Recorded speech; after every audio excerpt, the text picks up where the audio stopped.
Why the volcano can't erupt? We know that the tremors are continuing in the Reykjanes Peninsula, especially around the Sundhnúka craters.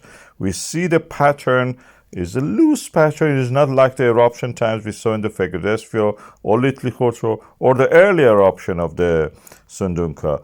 We see that this pattern repeats every 6 hours. We know that in that area we have cracks in the ground.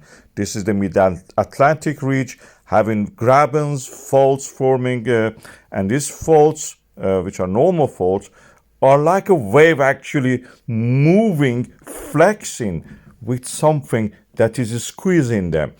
Like a toothpaste, they are being squeezed. And this squeezing of this flexure of the ground creates this pattern. It rises the ground, sinks slightly, rises, sinks. We can see through the tremors, the depth of the tremors. We can see inside the earth something is rising and pulsating at the same time. This is probably the lava opening up the fault lines as it goes and then rising slightly, getting squeezed upward. It may be related to the diurnal pattern of the sun and the moon creating every 6 hour tide on the earth. This is a mathematical model. We have to study it carefully. It's mostly beyond the geologist's knowledge.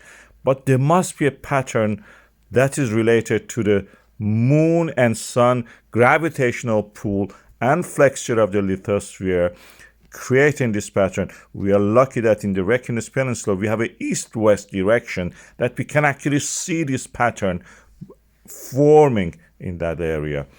And there is an eruption possible, but just we need enough squeeze to actually rising up the magma like the toothpaste to the surface, and then we will have eruption like what we saw in the Fagradalsfjall. This is one of the earliest stages of the Fagradalsfjall eruption. You can see that it's a tiny volcano in the world scale of it, but it was dramatic. You could see the magma forming, boiling, creating lava, and spreading to the surface. This is the mid-Atlantic ridge. This is the way all that mid-oceanic ridges around the world actually operate. I think that this volcano will erupt, but not at this stage. This is just squeezing up the magma upward.